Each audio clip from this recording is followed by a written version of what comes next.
And as a matter of fact, it is due to lack of the appreciation of this relation of fraternity that leads to human conflict. If each and every one would wish for his fellow human being what he wishes for himself, I think the world would have been a better place. In my lifetime, I have seen a buyer and a seller, and the merchandise was a bottle of eau de cologne.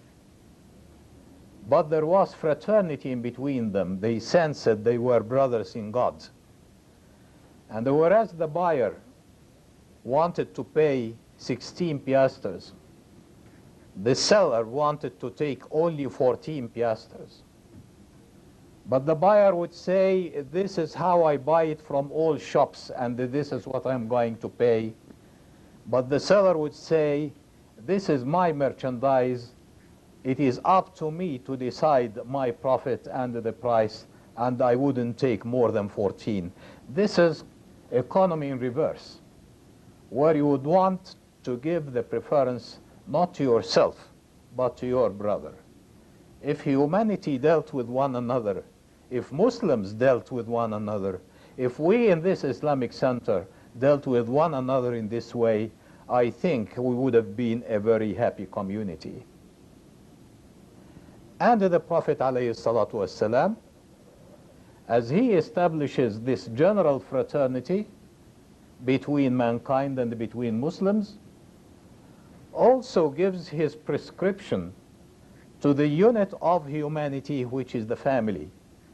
Because humanity has the family as its unit, the unit of mankind is not man, the unit of mankind is not woman, but the unit of mankind is man and woman in that sacred bond referred to as marriage, and that makes them a total of one unit of humanity. And the Prophet establishes the best way to build up that unit. He said, be choosy for your genetic material, be choosy for your seeds, so that both man and woman in the process of pairing off should make the choice, should be very choosy, not just marry anyone, but be choosy, because this will lead to the pattern of your home and to the bringing up of your children in the future.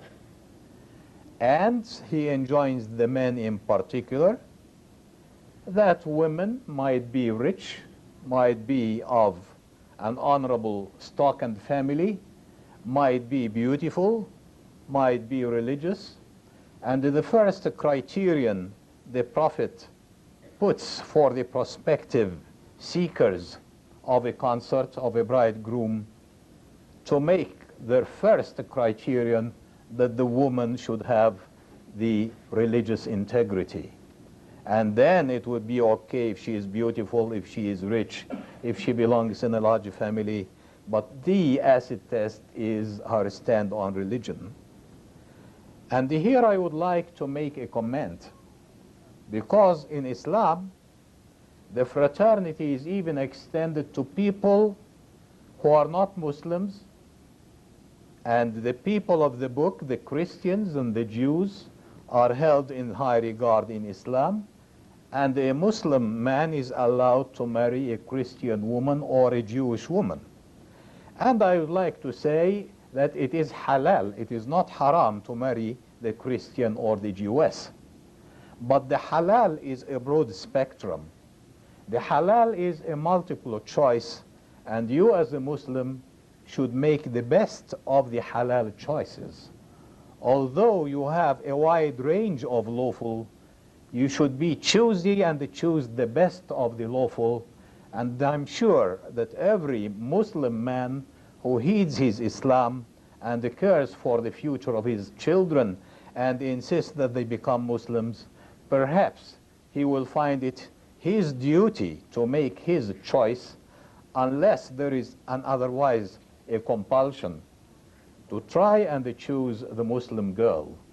Not only because he knows that a Muslim girl can only marry a Muslim, and if he is lost to a non-Muslim, he is lost from a Muslim, but also thinking that in years to come he will have had children, and he would have thought what is the best way to ensure that these children will become Muslim. And I assure you that Muslim children of an un-Muslim mother are at the hazard of losing their Islam and becoming non-Muslim. For the family also, the Prophet ﷺ has led the series of ethical behavior inside a family. And so people should be loving, there should be mutual compassion and a mutual care, especially from men towards women, because women are the sensitive, the fragile part of humanity. And you remember the saying of the Prophet going on a journey, and he said to the leader of the caravan, "Tranquility, Angasha, slowly, slowly, be tender for these fragile bottles we have." He simulated women to the fragile glass objects that have to be given special care and special tenderness. The Prophet ﷺ said, "The best of you are the best to their families, are the best to their wives, and I am the best to my family." And so the various versions that crept into Muslim family life, which made it look to some men that they wouldn't be men worthy of the word unless they are the dictatorship of the house, the master of the house, the one who has to give orders and be obeyed all the time. No, no, the Prophet did not treat family like that, but he was indeed much more tender. He would even contribute to the housework. I know that many men might find it difficult to go and help in the housework, but if you really wanted the sunnah, it was the sunnah of the Prophet ﷺ to help in the housework and to help in the family work. Caring for the children, I think the Prophet advised to start our caring for our children even before we ever have children.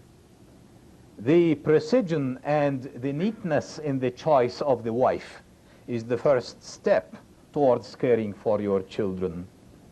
The insistence that religion should be your test for the wife to be is a step towards caring for your children. The choice of a name, and you know that the Prophet found some people choosing some exotic names for their children, and he ordered them to change it.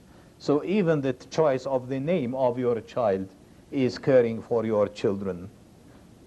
The grave responsibility put upon parents towards their children by the Prophet saying, every newborn is born on the fitrah, the pure fitrah of Islam, but it is the parents who would later lead him astray and become a Jew, a Christian, a Majus, or otherwise. This is the responsibility the Prophet puts upon the parents towards caring for their children.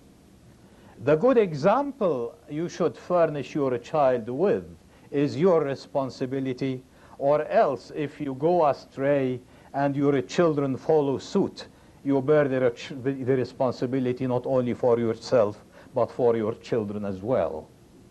Houses where there is an alcohol bar and whiskey, etc., etc. How would you expect your children to avoid alcohol if you have the whiskey in your home? Parents who are not regular at prayer, what example are they offering to their children if they be less than the dictates of Islam? The sustenance of the children, we work and pay, and what is our most precious money? Where is it put for our children? And this is the Islamic injunction.